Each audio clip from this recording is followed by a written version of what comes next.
There's a hackneyed phrase in travel content that's trotted out almost invariably when a city or a landscape or food is even slightly unusual. Whenever there is a flicker of contrast or contradiction, this lazy cliche is sure to be just a few words away. Shiny and new in amongst faded and historical? There it is. Bigger and brighter than everything around it? Oh look, there it is again. Local ingredient paired with outside influence? Brace yourself, here it comes. Oh my God. But here's the real kicker.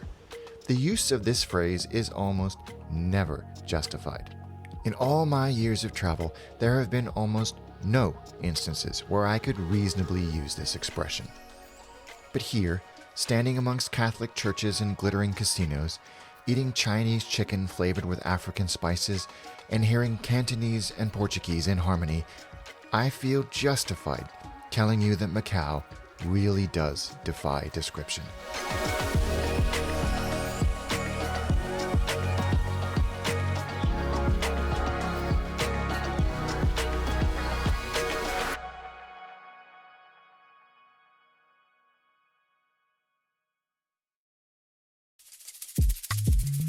Normally we focus on airports in this segment, simply because they are the most common point of entry for most destinations. And while Macau does have an airport, and a very good one at that, it's mainly focused on regional connections.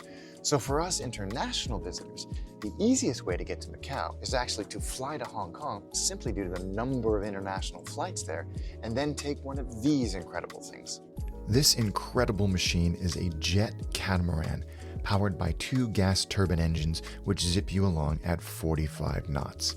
The result is a fast, quiet, smooth ride that will get you from Hong Kong to Macau in about an hour. When I lived in Hong Kong, the hydrofoil was the only game in town. Since then, an extraordinary feat of engineering has been achieved. One can now drive from Hong Kong to Macau. The Hong Kong-Zhuhai-Macau Bridge is a 55-kilometer bridge and tunnel system. It is both the longest sea crossing and the longest open sea fixed link in the world. And while driving over with your own vehicle is nearly impossible due to permits and fees, there are regular bus services that will make the journey in about 45 minutes for only $10. And for the bougie amongst you, there is a helicopter service every 30 minutes from Hong Kong, but it will set you back over $500 for the 15-minute one-way flight. So whether you arrive in Macau on a bus, airplane, hydrofoil, or helicopter, you bougie thing, one of the first things you'll notice is how compact Macau is. Just 46 square kilometers. That's smaller than some airports we cover on this show. So getting around is relatively straightforward as long as you bear one or two things in mind. The Macau LRT serves the Taipa and Cotai areas. Good for gambling, less useful for sightseeing as it doesn't reach the historic center or the main ferry terminal. In fact, we didn't come across it once during our stay, so make of that what you will. Macau's buses do cover a lot of the city, but they can be a little bit confusing. Routes snake through the city center, not always going directly to the place that they say on the front of the bus. Signs are rarely in English and drivers mainly speak Cantonese. But that being said, they are a good way of getting around if you have a little bit of time. Be sure you know exactly where you're going and you have the exact change for your journey. Taxis are a cheap and convenient way to get around Macau, and there are taxi ranks all over the city. You can, of course, attempt to hail one on the street, but based on our experience, you might have to wait a while, and you'll have to wait even longer during peak periods or during bad weather.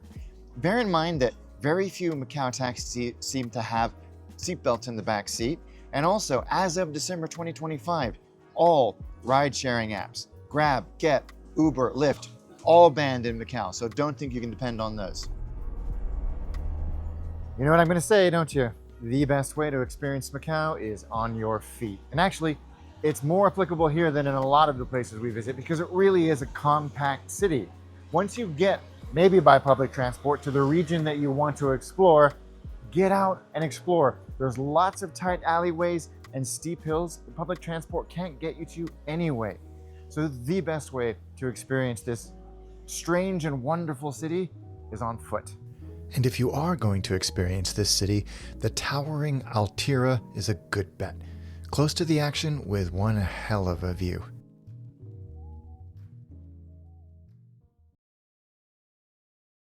Whenever I'm traveling, this is the bit I always dread. Trying to order food or participate in a conversation, all while holding up my phone like I'm filming evidence rather than ordering dinner. But now, there's a solution. These are the Leon Hey2 AR translation glasses, specifically designed for travel and real-world conversation. But it's not just the translation that's clever, it's where it happens. Subtitles appear right in your line of sight, so you no longer have to look at your phone and you can stay present. From French to Cantonese and over 100 language pairs, and the words appear almost instantly due to the 500 millisecond latency. This is particularly impressive with the free talk feature. Instant subtitles appear right in your glasses when others speak, And then everything I say is translated into French. Et puis tout ce que je dis est traduit en français. In a place like this, that matters. Background noise, multiple overlapping voices, no problem. The 4-mic array and noise reduction helps isolate speech, so you never miss what's being said.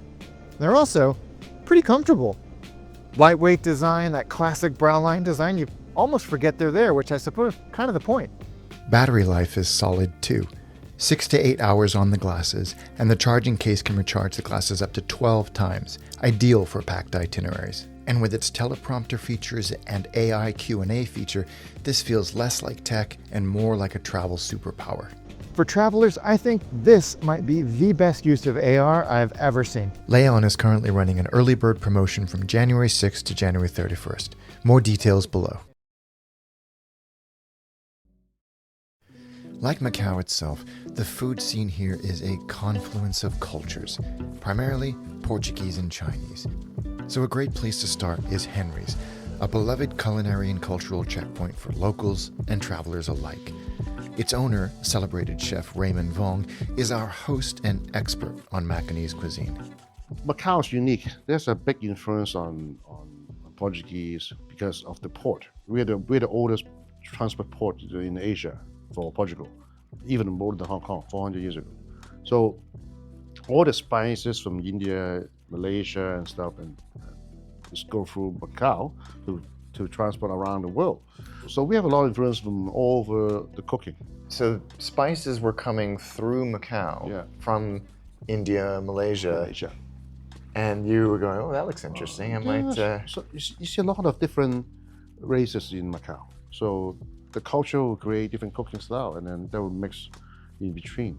So Macanese food is constantly changing based on... It's constantly changing based on the population of Macau, yeah. A signature dish of Raymond's is representative of Macau's entire culinary ethos.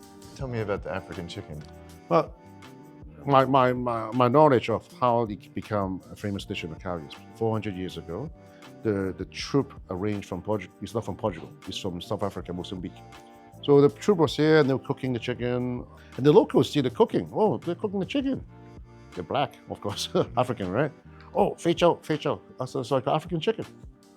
So, you know, in London and other countries, they have peri-peri chicken, right? Which is very similar, like the ingredient and stuff. But we call it African chicken because we know the troop is from Mozambique. So it's fei chow. So it's called African chicken. Wow, so there really is an influence from not just Portugal and not all just for China. all for whoever come to Macau back in the old day, I think they have influenced somehow. I truly believe that to understand a culture, you must eat its food. And you must do that in a place that does it well.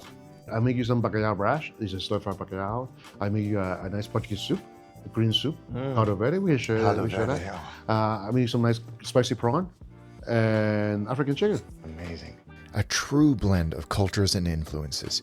Soups, beautifully prepared fish, and some of the biggest prawns I have ever seen. You set the bar very high. And then the star of the show, African chicken. Perfect. It's absolutely delicious. So perfect, so famous, and so revered that they put the recipe right there on the placemat. Oh, I took a picture of it. Stuffed, educated, and inspired, Raymond sends us on our way with a few tips of where to find more of Macau's culinary gems. What I have in my hand might not necessarily be traditionally Macanese, but it is iconically Macanese. And it is beautiful in its simplicity. You can trace its ancestry back to the Portuguese bifana pork sandwich. And it is simply a thinly sliced, freshly fried, bone-in pork chop, which has been marinated in a blend of Chinese 5-spice, garlic powder, salt, sugar, soy sauce, black and white pepper, and then it's placed on this bun, locally known as a piggy bun, which I rather like, which is crispy, crunchy on the outside and beautifully soft in the middle. And the result, I mean, it's a fried pork sandwich. What more do you want? I don't think it needs any further explanation. I'm just gonna eat it. Oh my God. Oh. Fried pork. You're hungry for more, but don't worry, we've saved room for dessert. The classic Macau egg tart is not some ancient colonial relic. It's actually younger than most backpackers.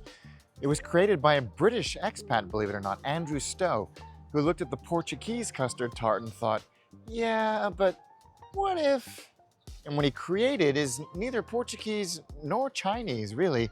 The classic Hong Kong dan tat is an exercise in restraint. It's a smooth, sweet custard. The Portuguese version is denser, richer, blistered with caramel. What Stowe created is something else completely. It's a looser, sweeter custard in a insanely buttery, flaky English short crust pastry. You can call it fusion if you want, but really it's a British take on a Portuguese classic perfected in Macau, and they are absolutely delicious. And while it may look similar to those other variations on the classic egg tart, you won't actually notice the difference or appreciate the difference until you actually eat it.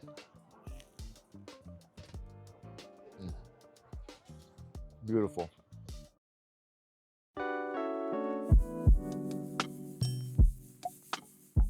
Macau uses the pataka as its currency, indicated as mop next to prices. But, and this is crucial, Hong Kong dollars are accepted everywhere. Shops, restaurants, taxis, all fine. So if you arrive with a fistful of Hong Kong dollars, don't bother exchanging them.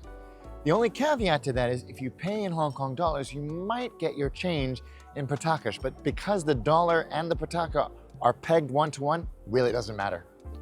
Visa, MasterCard, and American Express cards are widely accepted in major restaurants, hotels, stores, and the ferry terminal. But some smaller merchants may require a minimum purchase amount. Smaller cafes and family-run eateries may prefer cash, so have a little bit on you. But is Macau an expensive place to visit? Well, on that note, let's do the rundown. A cup of jet lag busting coffee will cost you around 25 patakas. A pint of beautiful Macanese beer will cost you around 35 patakas. And for the most reliable indicator of a nation's cost, the good old Big Mac, you're going to pay 25 Macanese patakas, or around $3.10 US.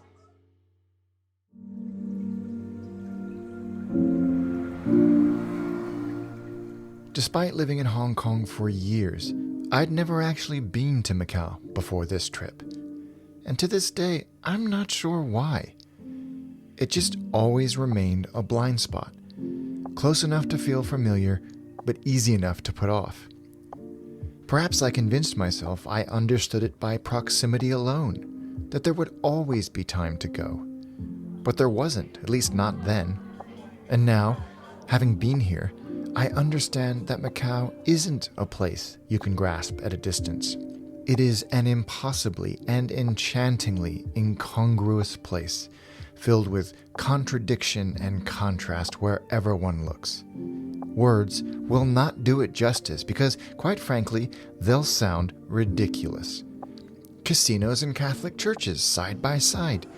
Portuguese street signs pointing you to the nearest purveyor of African chicken perfected by a Chinese chef. But when you get here, you'll see how well it all comes together. It doesn't just work on a functional level. It produces some of the most delicious, bizarre, captivating creations that I have ever come across.